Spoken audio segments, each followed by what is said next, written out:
ಈ ಚಿಕ್ಕಮಗಳೂರು ಬೆಟ್ಟದ ನಡುವೆ ಒಂದು ಪುಟ್ಟದಾದ ದೇವಸ್ಥಾನ ಇದೆ. ಈ ಶನೇಶ್ವರ ಸ್ವಾಮಿ ದೇವಸ್ಥಾನಕ್ಕೆ ಬೆಂಗಳೂರಿಂದೆಲ್ಲ ಬರ್ತಾರೆ. ಬೇಡಿದ ವರವನ್ನ ಹೂವಿನ ಮುಖಾಂತರ ಕರುಣಿಸೋ ಶನೇಶ್ವರ ಸ್ವಾಮಿ. ನೋಡಿ ಎಷ್ಟು ಭಕ್ತಾದಿಗಳು ಬಂದಿದ್ದಾರೆ ಅಂತ. ಇಲ್ಲಿ ನಮ್ಮ ಮನಸ್ಸಿನ ಬೇಡಿಕೆ ಈಡೇರುತ್ತೆ ಅಂದ್ರೆ ಬಸವ ಆಶೀರ್ವಾದ ಮಾಡುತ್ತೆ. ಯಾರಾದ್ರೂ ಬೋರ್ ಕೊರ್ಸ್ಬೇಕು ಅಂದ್ರೆ ಬಸವಣ್ಣನ ಅವ್ರ ಊರಿಗೆ ಕರ್ಕೊಂಡೋಗಿ ಪಾಯಿಂಟ್ ಮಾಡಿಸ್ಕೊಂತಾರೆ. ಶರಣ್ಯ ಮಾಡಿರೋ ಅಷ್ಟು ಪಾಯಿಂಟ್ಗಳು ಸಕ್ಸಸ್ ಆಗಿದೆ. ಅಣ್ತಮಸ್ ನಮಸ್ಕಾರ. ನಮ್ಮ ಸಾಫ್ಟ್ವೇರ್ ಗೌಡ್ರು ಯೂಟ್ಯೂಬ್ ಚಾನಲ್ಗೆ ಸ್ವಾಗತ ಸುಸ್ವಾಗತ. ಇವತ್ತು ನಾನು ನಿಮ್ಗೆಲ್ಲ ಒಂದು ವಿಶೇಷವಾದ ಶನೇಶ್ವರ ಸ್ವಾಮಿ ದೇವಸ್ಥಾನ ತೋರಿಸೋದು ಕರ್ಕೊಂಡ್ಬಂದಿದ್ದೀನಿ. ಈ ಶನೇಶ್ವರ ಸ್ವಾಮಿ ದೇವಸ್ಥಾನಕ್ಕೆ ಬೆಂಗಳೂರಿಂದನೂ ಭಕ್ತಾದಿಗಳು ಬರ್ತಾರೆ. ಇವತ್ತಿನ ವಿಡಿಯೋದಲ್ಲಿ ಈ ದೇವಸ್ಥಾನದ ವಿಶೇಷತೆಗಳನ್ನ ತಿಳ್ಕೊತಾ ಹೋಗೋಣ. ಯಾರ್ಯಾರು ನಮ್ಮ ಸಾಫ್ಟ್ವೇರ್ ಗೌಡ್ರು ಯೂಟ್ಯೂಬ್ ಚಾನಲ್ನ ಸಬ್ಸ್ಕ್ರೈಬ್ ಮಾಡದೆ ವಿಡಿಯೋ ನೋಡ್ತಾ ಇದ್ದೀರಾ ಅವರೆಲ್ಲ ಸಬ್ಸ್ಕ್ರೈಬ್ ಮಾಡ್ಕೊಳ್ಳಿ. ಈ ದೇವಸ್ಥಾನದಲ್ಲಿ ಶರಣ್ಯ ಅನ್ನೋ ಬಸವ ಇದೆ. ಈ ಬಸವಣ್ಣನ ವಿಶೇಷತೆನ ನಿಮ್ಗೆ ಮುಂದೆ ತಿಳಿಸ್ತೀನಿ. ನಾನ್ ಬೆಳಗ್ಗೆ 9 ಗಂಟೆಗೆ ಈ ದೇವಸ್ಥಾನಕ್ಕೆ ಬಂದಿದ್ದೆ. ನಾನು ಬರೋ ಅಷ್ಟರಲ್ಲೇ ಸುಮಾರು ಜನ ಭಕ್ತಾದಿಗಳು ಬಂದು ಕೂತಿದ್ರು. ಈ ಶನೇಶ್ವರ ಸ್ವಾಮಿ ದೇವಸ್ಥಾನದಲ್ಲಿ ಹೂ ಕೇಳೋ ಅಂತ ಪ್ರತೀತಿ ಇದೆ. ನಮ್ಮ ಮನ್ಸಲ್ಲಿ ಒಂದು ಕೋರಿಕೆ ಇಟ್ಕೊಬೇಕು. ನಮ್ಮ ಕೋರಿಕೆ ನೆರವೇರುತ್ತೆ ಅಂದ್ರೆ ಶನೇಶ್ವರ ಸ್ವಾಮಿ ಹೂ ಪ್ರಸಾದ ಕೊಡ್ತಾರೆ. ಅದು ಎಡಗಡೆ ಆಗಿರ್ಬೋದು ಬಲ್ಗಡೆ ಆಗಿರ್ಬೋದು. ಹೂ ಕೊಟ್ರೆ ಆ ಕೆಲಸ ಆಗುತ್ತೆ ಅಂತ. ಹೂವಿನ ಅಲಂಕಾರ ಆದ್ಮೇಲೆ ಈ ಗರ್ಭಗುಡಿನ ಓಪನ್ ಮಾಡ್ತಾರೆ. ಪೂಜೆ ಮಾಡಿ ಮಂಗಳಾರತಿ ಕೊಟ್ಟಾದ್ಮೇಲೆ ಬಂದಿರೋ ಅಂತ ಭಕ್ತಾದಿಗಳು ಒಬ್ಬೊಬ್ರೆ ಹೂವ ಕೇಳ್ಕೊಬೇಕು. ನಾನು ಚಿಕ್ಕ ವಯಸ್ಸಿಂದನೂ ಶನೇಶ್ವರ ಸ್ವಾಮಿ ಕಥೆನ ಕೇಳ್ಕೊಂಡ್ ಬೆಳೆದಿದ್ದೀನಿ. ನಮ್ಮ ಮಂಡ್ಯ ಮತ್ತೆ ಹಳೆ ಮೈಸೂರು ಪ್ರಾಂತ್ಯದಲ್ಲಿ ಶನೇಶ್ವರ ಸ್ವಾಮಿ ಕಥೆನ ಸುಮಾರು ಮನೆಗಳಲ್ಲಿ ಮಾಡಿಸ್ತಾರೆ. ಶನೇಶ್ವರ ಸ್ವಾಮಿಯ ಕತೆ ಮಾಡಿಸಿದ್ರೆ ಆ ಶನೇಶ್ವರ ಸ್ವಾಮಿ ನಮ್ಗೆಲ್ಲ ಒಳ್ಳೇದ್ ಮಾಡ್ತಾರೆ. ನೋಡಿ ಎಷ್ಟು ಭಕ್ತಾದಿಗಳು ಬಂದಿದ್ದಾರೆ ಶನೇಶ್ವರ ಸ್ವಾಮಿ ನೋಡೋದಕ್ಕೆ ಅಂತ. ಈ ದೇವಸ್ಥಾನಕ್ಕೆ ವಿಶೇಷವಾಗಿ ಯಾರಾದ್ರೂ ಬೋರ್ ಕೊರ್ಸ್ಬೇಕು ಅಂತೆಲ್ಲ ಅನ್ಕೊಂಡಿರ್ತಾರಲ್ಲ ಅವರು ತುಂಬಾ ಜನ ಬರ್ತಾರೆ. ಯಾಕಂದ್ರೆ ಶರಣ್ಯ ಅನ್ನೋ ಬಸವಣ್ಣ ದೇವ್ರ ಇದೆಯಲ್ಲ ಅದು ಬೋರ್ವೆಲ್ ಪಾಯಿಂಟ್ ಮಾಡುತ್ತೆ. ಇವಾಗ ಮಂಗಳಾರತಿ ಆದ್ಮೇಲೆ ತೀರ್ಥ ಕೊಡ್ತಾರೆ. ಆಮೇಲೆ ಶನೇಶ್ವರ ಸ್ವಾಮಿ ಹತ್ರ ಹೂ ಕೇಳೋದಕ್ ಬಿಡ್ತಾರೆ. ಹಂಗೆ ನೋಡಿ ಶನೇಶ್ವರ ಸ್ವಾಮಿ ಹೂ ಕೊಡೋದನ್ನ ನಿಮ್ಗೆ ತೋರಿಸ್ತೀನಿ. ನೋಡಿ ಇವಾಗ ಶನೇಶ್ವರ ಸ್ವಾಮಿ ಹೂ ಕೊಟ್ರು.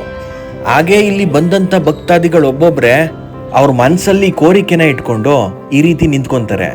ನಮ್ ಕೆಲ್ಸ ನೆರವೇರುತ್ತೆ ಅಂದ್ರೆ ಶನೇಶ್ವರ ಸ್ವಾಮಿ ಹೂ ಪ್ರಸಾದ ಕೊಡ್ತಾರೆ.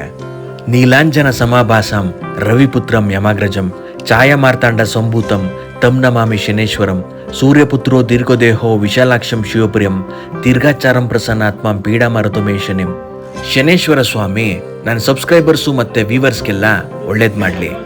ಅಲ್ಲಿ ಬಂದಂತ ಭಕ್ತಾದಿಗಳೆಲ್ಲ ಹೂ ಪ್ರಸಾದ ಕೇಳಾದ್ಮೇಲೆ ಶನೇಶ್ವರ ಸ್ವಾಮಿಗೆ ಹೂವಿನ ಅಲಂಕಾರ ಈ ರೀತಿ ಮಾಡ್ತಾರೆ. ಶನೇಶ್ವರ ಸ್ವಾಮಿ ಅಂದ್ರೆ ನನಗೆ ಭಯ ಭಕ್ತಿ ತುಂಬಾನೇ ಇದೆ. ಶನೇಶ್ವರ ಸ್ವಾಮಿ ನಮ್ಮ ಭಕ್ತಿಗೆ ಒಲಿದ್ರೆ ಆ ವ್ಯಕ್ತಿ ಜೀವನದಲ್ಲಿ ತುಂಬಾನೇ ಮೇಲೋಗ್ತಾನೆ. ಅದೇ ಆ ನನ್ನಪ್ಪ ಮುನಿದ್ರೆ ತಡೆಯಲಾರದ ಕಷ್ಟಗಳು ಬರುತ್ತೆ. ನಾನು ಅವಾಗ್ಲೇ ಹೇಳ್ತೀನಿ ಅಂತ ಹೇಳಿದ್ನಲ್ಲ, ಈ ದೇವಸ್ಥಾನದಲ್ಲಿ ಬಸವಣ್ಣ ದೇವರಿದೆ ಅಂತ. ಇದೇ ಆ ಬಸವಣ್ಣ.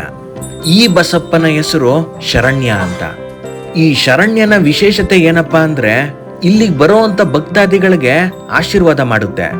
ನೋಡಿ ಈ ರೀತಿ ಮನ್ಸಲ್ಲಿ ಒಂದು ಆಸೆನ ಬೇಡ್ಕೊಂಡು ಶರಣ್ಯನಿಗೆ ಈ ರೀತಿ ಸಾಷ್ಟಾಂಗ ನಮಸ್ಕಾರ ಮಾಡಬೇಕು. ನಾವು ಮನ್ಸಲ್ಲಿ ಕೋರ್ಕೊಂಡಿರೋದು ನೆರವೇರುತ್ತೆ ಅಂದ್ರೆ ಶರಣ್ಯ ತನ್ನ ಕಾಲನ್ನ ನಮ್ಮ ಬೆನ್ಮೇಲಿಟ್ಟು ಆಶೀರ್ವಾದ ಮಾಡುತ್ತೆ.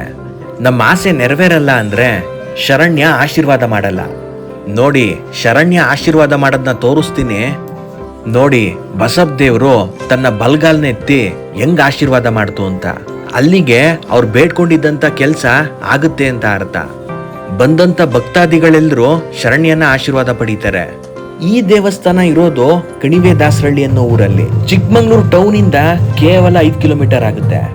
ಬೋರ್ ಕೊರ್ಸೋದಕ್ಕೆ ಇಚ್ಛೆ ಪಡುವಂತ ಸುಮಾರು ರೈತರು ಬರ್ತಾರೆ ಇಲ್ಲಿಗೆ. ಅವರೆಲ್ಲ ಬಂದು ತಮ್ಮ ಹೆಸರನ್ನ ಬರ್ಸಿ ಶರಣ್ಯನ ತಮ್ಮ ಹೊಲಕ್ಕೆ ಕರ್ಕೊಂಡೋಗಿ ಬೋರ್ ಪಾಯಿಂಟ್ ಮಾಡಿಸ್ಕೊಂತಾರೆ. ಶರಣ್ಯ ಮಾಡಿರೋ ಅಷ್ಟು ಬೋರ್ ಪಾಯಿಂಟ್ಗಳು ಸಕ್ಸಸ್ ಆಗಿದಾವಂತೆ. ಬೆಂಗಳೂರಿಂದ ಈ ದೇವಸ್ಥಾನಕ್ಕೆ 240 ಕಿಲೋಮೀಟರ್ ಆಗುತ್ತೆ. ಬೆಂಗಳೂರಿಂದ ಹಾಸನ್ನು, ಹಾಸನಿಂದ ಬೇಲೂರು, ಬೇಲೂರಿಂದ ಚಿಕ್ಕಮಗಳೂರು, ಚಿಕ್ಕಮಗಳೂರಿಂದ ಕೇವಲ 5 ಕಿಲೋಮೀಟರ್ ಅಲ್ಲಿ ಈ ದೇವಸ್ಥಾನ ಇದೆ. ಚಿಕ್ಕದಾದಂತ ದೇವಸ್ಥಾನ ಆದ್ರೆ ಭಕ್ತಿಗೆ ಹೆಸರುವಾಸಿ. ಎಷ್ಟೊಂದ್ ಜನ ಬಸಪ್ಪನ ಕರ್ಕೊಂಡೋಗಿ ಬೋರ್ ಪಾಯಿಂಟ್ ಮಾಡಿಸ್ಕೊಂಡು ನೀರು ಬಂದ್ಮೇಲೆ ಆ ನೀರನ್ನ ಉಪಯೋಗಿಸ್ಕೊಂಡು ಅವ್ರು ಬೆಳೆದಿದ್ದಂತ ದವಸ ಧಾನ್ಯಗಳನ್ನ ಈ ದೇವಸ್ಥಾನಕ್ಕೆ ತಂದು ಅರ್ಪಿಸ್ತಾರೆ. ಶರಣ್ಯನ ಬೋರ್ ಪಾಯಿಂಟ್ ಮಾಡೋದಕ್ಕೆ ಕರ್ಕೊಂಡು ಹೋಗೋದಕ್ಕೆ ಅಂತ ದೇವಸ್ಥಾನದ ವತಿಯಿಂದ ಈ ಬಸ್ಸನ್ನ ರೆಡಿ ಮಾಡ್ಕೊಂಡಿದ್ದಾರೆ. ಈ ನನ್ನ ವಿಡಿಯೋ ಇಷ್ಟ ಆಗಿದ್ರೆ ಲೈಕ್ ಮಾಡಿ, ಶೇರ್ ಮಾಡಿ, ಕಮೆಂಟ್ ಮಾಡಿ. ನಮ್ಮ ಸಾಫ್ಟ್ವೇರ್ ಗೌಡ್ರು ಯೂಟ್ಯೂಬ್ ಚಾನೆಲ್ನ ಸಬ್ಸ್ಕ್ರೈಬ್ ಮಾಡೋದು ಮಾತ್ರ ಮರಿಬೇಡಿ. ಶನೇಶ್ವರ ಸ್ವಾಮಿ ತಂದೆ ಪಾದಕ್ಕೆ ಗೋವಿಂದ ಗೋವಿಂದ. ಜೈ ಕರ್ನಾಟಕ, ರಾಯರಿದ್ದಾರೆ.